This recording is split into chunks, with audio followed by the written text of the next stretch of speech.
conversation stayed in my head last night. I'll tell you for why, because so many of the people that I know and love very much around me, I can see it's happening. I can see it's a reality. People in my private life, people at work, we are now of an age where his wife was dealing with sciatica, but for me, it's dementia. It's around. It's absolutely in my life. And I just wondered, in this idea of unpaid carers, and Lissy Edwards is from a charity. It's a charity, Dementia Carers Count, and they've been working recently with unpaid carers in Brent. Lissy, good day to you. Hello. Thanks very much for having me on. No, thank you for coming on. I mean, it's important.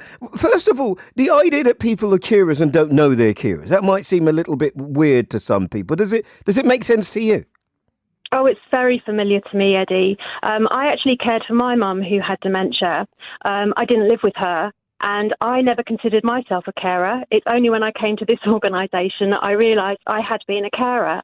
And I think people, as you said before, when I was listening to you before, people are daughters, their sons, their husbands, their wives. They're doing what they think they should do.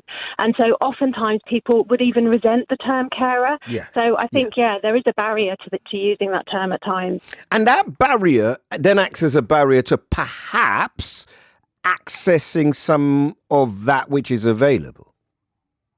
Yeah, I think I heard you interview the lady from Carers UK, and she was saying about the carers assessment, and that is something that all carers are entitled to. Yes. But obviously as well, we hope that if you do identify as a carer, and for us, actually, a carer means any neighbour, any family member, any friend who is providing any kinds of support. It doesn't have to be hands-on care. Any kind of support that helps a person with dementia sort of live better.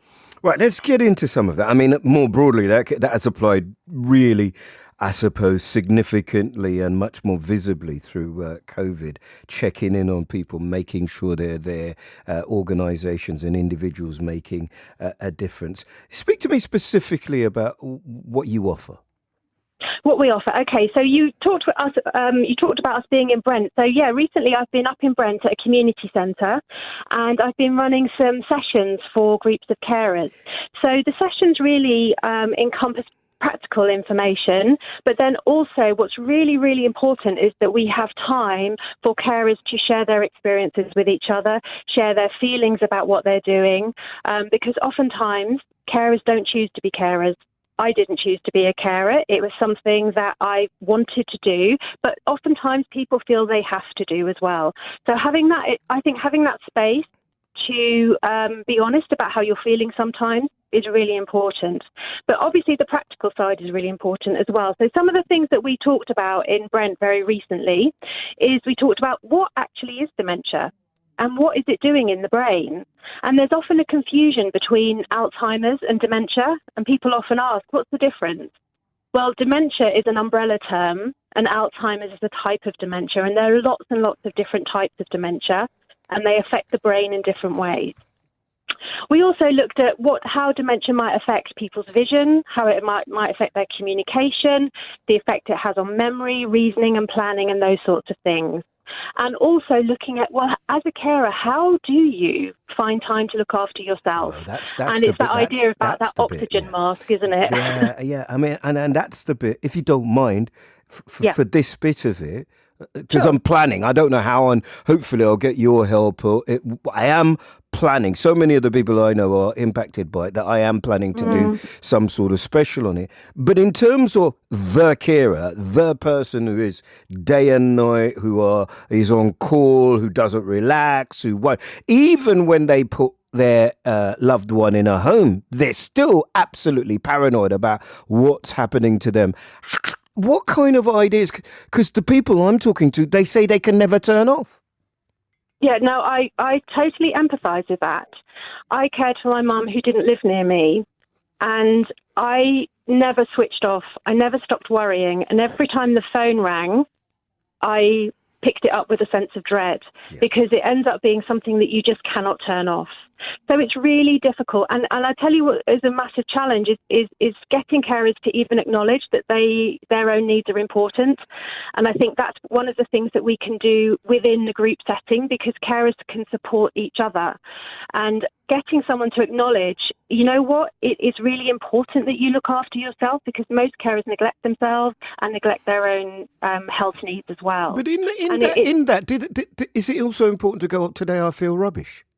Today I don't like the situation I'm in. I feel resentful, because those are really normal things to feel. And I think that sometimes you probably don't think you're allowed to feel like that even for a little while. I totally agree. And I think what we really strive for when we do these groups is to create an atmosphere and an environment which acknowledges you didn't necessarily ask for this. Yes. You're not necessarily having a good day right now. Things may be really wrong. You may be feeling very angry and frustrated, and there is no judgment here. It's okay. You can say how you feel, because that's part of feeling better, I think. One, being honest, but also realizing you're not alone, because it's so isolating for people. A lot of the time I know people who don't know who they can be honest with, because it isn't, you know, I know it's fashionable for everybody to say everything, but for lots of the people I know, you know, mum's got dementia, so I'm not going to be able to be there today. It's not real, you know what I mean? I do. And I think that's also something that people feel. Like, I think I felt like that as well. Do you talk about it better now? Are you in it? Tell me about you. I'm not. My mum died, and I looked after her in the. No, that's fine. Thank you. I looked after her in the last few weeks of her life, which is probably the most difficult thing I've ever done, and I felt very, very alone. And I think there was probably an assumption as that I'm a healthcare professional, I could cope. Did you know it was the end? Did you know it was a transitional period? Was it clear? Because I know people who are in situations and they can't see any end, and then you have the guilt of feeling happy or relieved that you don't have to do it anymore, and it gets really deep and dark, doesn't it? Oh, it really does. I mean, I think carers talk about guilt in the caring role. Carers are constantly feeling guilty about what they're doing, about what they're not doing.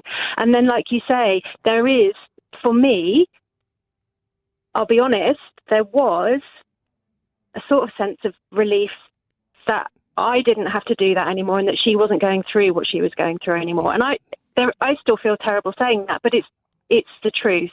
It's the honest truth. It's the truth for a lot of people, Lissy.